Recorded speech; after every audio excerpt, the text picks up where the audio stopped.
Doctor typhoid ایک بڑی ہی موذی جو کہہ لیں کہ خطرناک مرض ہے، لیکن ابھی سننے میں آیا کہ اس کا کوئی ایک اور اس کی قسم جو ہے وہ پاکستان میں آ گئی ہے جو انتہائی خطرناک ہے. آگے اس کی ویکسینیشن کی طرف بھی آئی تھنک آپ لوگ جا رہے ہیں. میں چاہوں گا کہ ہمارے ناظرین کو تھوڑا اس کے متعلق بتائیے گا کہ یہ ٹائیفائڈ ایک تو روٹین میں ہوتا ہے اور جو نئی خطرناک ایک آئی ہے اس کی قسم جو ہے یہ وہ کیا کرنے جا رہی ہے. جی وسیم، بالکل جو ہے ایک انتہائی خطرناک ٹائیفائڈ کی قسم جو ہے وہ وہاڑی کے علاقے میں بھی داخل ہو چکی ہے.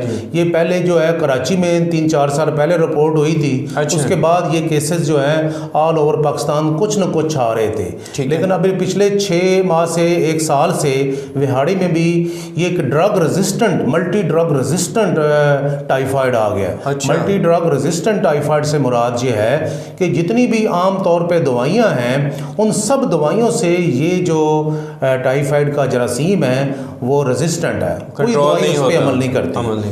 تو یہ بہت انتہائی خطرناک ہے. اس کے لیے ہم خاص ایک ٹیسٹ کرواتے ہیں جس کے بلڈ کلچر کہتے ہیں، اور صرف 1 یا 2 میڈیسن ہیں جو اس پہ ایکٹ کر رہی ہیں. اور کیونکہ ہمیں پتہ ہوتا ہے کہ اب یہ اس ٹائیفائڈ کا ایک خاص پیٹرن ہے، اس کے پیٹرن سے ہم اندازہ لگا سکتے ہیں کہ یہ ڈرگ ریزسٹنٹ ٹائیفائڈ ہے.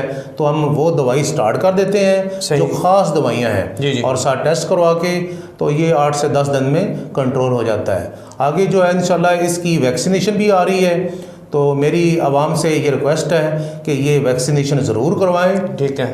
اور سرکاری طور پہ ہوگی وہ یا سرکاری طور پہ ہوگی، اور اس کے مختلف سینٹر جگہ بنے گی، وہاں پہ یہ ڈسٹرکٹ ہیلتھ اتھارٹی بتائے گی، وہاں پہ جا کے اپنے بچوں کو ویکسینیٹ کروائیں اور اس انتہائی موذی مرض سے بچیں. اور اس کی بہت زیادہ پیچیدگیاں ہیں.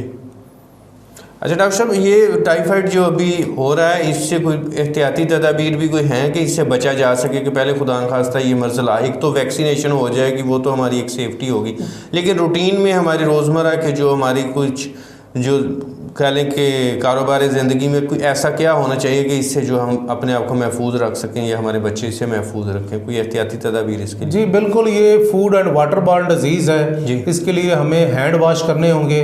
بچہ جو بڑا جو ہے اگر واش روم سے آئے ہیں سوپ سے اچھی طرح 2-3 منٹ ہینڈ واش کریں. اس طرح کھانے سے پہلے اپنے ہینڈ واش کریں. کچی چیزیں نہ کھائیں. پانی جو استعمال کریں وہ آپ کو پتہ ہونا چاہیے پانی بالکل صاف ہو، یا اس کو بوائل کر کے ٹھنڈا کر کے استعمال کریں. ٹھیک ہو گیا.